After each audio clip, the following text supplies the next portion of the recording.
Hello friends, मी इंस्टाग्रामवरती reels scroll करताना मला एक वेबसाईट आली होती. त्यात स्टिकर्स बनवून मिळतात. तर वेबसाईटचं नाव आहे स्लॅप दॅट पॅच. तर स्टिकर्सची क्वालिटी मला खूप आवडली. त्यात रिव्ह्यू पण भरपूर होते. हा कुठला प्रमोशन व्हिडिओ नाही करत आहे मी, पण एक भीती होती. सहज ऑर्डर केला, असं वाटलं येते की नाही येत. तर ते स्टिकर्स आज आलेले आहेत. आणि हे बघा, त्याचं पॅकिंग स्लॅप दॅट पॅच. आपण आता याला अनबॉक्स करूया. यात काय आहे?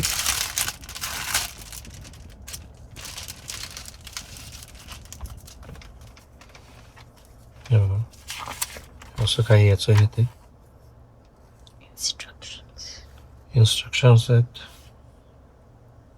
थँक्यू लेटर दिलं आहे त्यांनी, आपण परचेस केलं आहे त्या बाबतीत. आणि मी स्टिकर्स बोलवले ते काही.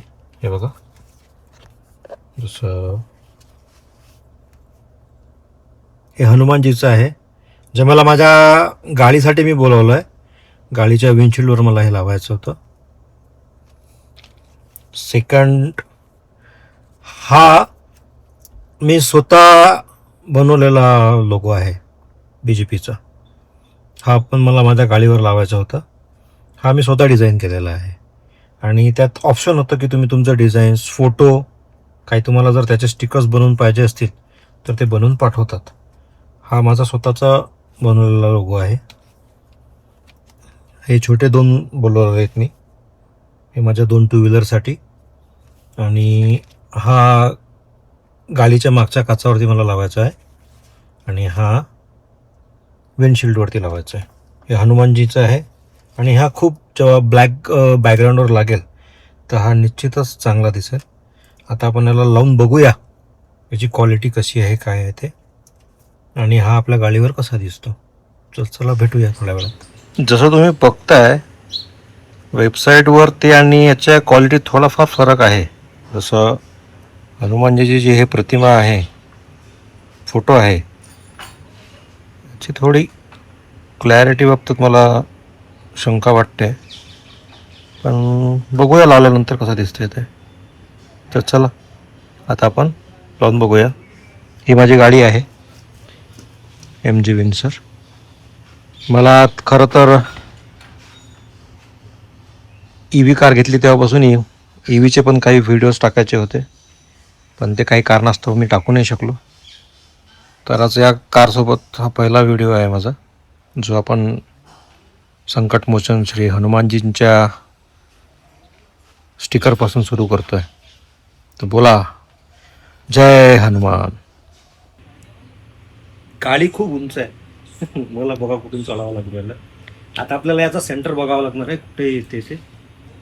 पण लावताना लक्ष ठेवावं लागणार आहे की हे सेन्सर्स आहेत गाडीचे. ऑटोमॅटिक रेन सेन्सिंग वायपर आणि ऑटोमॅटिक हेडलाईट, त्यावर येऊ द्यायचं नाही. वाव, 100% ट्रान्सपरंट आहे.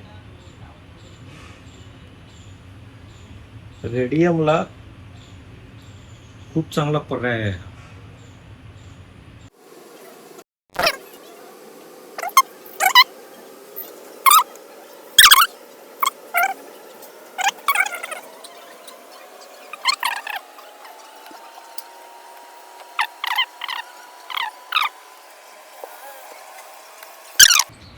बघा, एक एक अक्षर अलग अलग आहे बरं यात. हे काढताना एवढं लक्ष ठेवून काढावं लागते, काळजीपूर्वक काढावं लागते.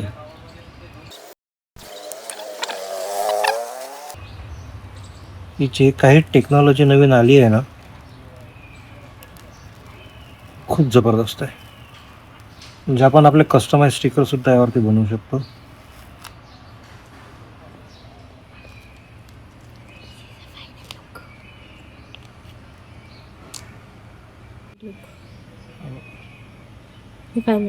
हा फायनल लुक आहे.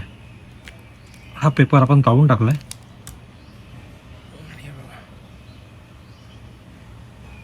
आपण बाहेरून कसं दिसते लांबून ते दाखवूया.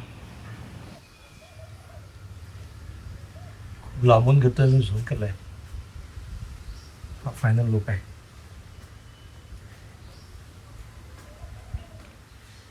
मी एकदम अंदाजे साईज दिली होती. कसा दिसेल काय दिसेल शंका होती, पण खूप छान दिसतोय. तुम्ही पण मला सांगा हा कसा दिसतोय. आणि आता आपण पाठीमागच्या काचावरती BGPचा लोगो लावूया. ही बॅक साईड आहे. आता पाठीमागे कुठं लावायचं काही कळून नाही राहिलं आहे. सेंटरला लावायचा की आणखीन कुठे लावायचा बघूया.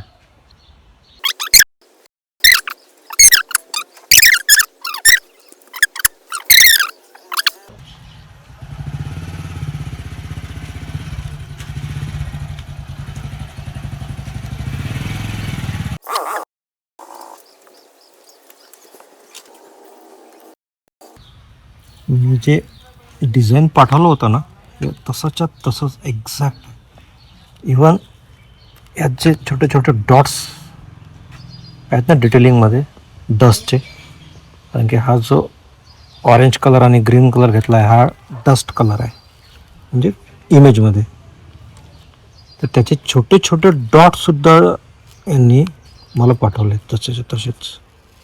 फक्त थोडे ते स्टिकिंग लावताना काढताना भारी जात आहेत.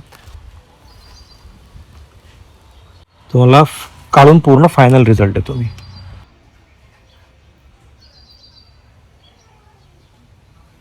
हा फायनल लुक आहे. डिटेलिंग्स बघा, हे बारीक बारीक डॉट्स जे अदर रेडियम प्रिंटमध्ये येऊच शकत नाहीत एवढं डिटेलिंग आहे. ते पण त्यांनी दिले आहेत. जबरदस्त. सांगा कसा दिसतो फायनल लुक. थोडं छोटं झालं आहे स्टिकर, ठीक आहे. तुम्ही आपल्या कमेंट्समध्ये मला सांगा हे कसं दिसतंय. धन्यवाद.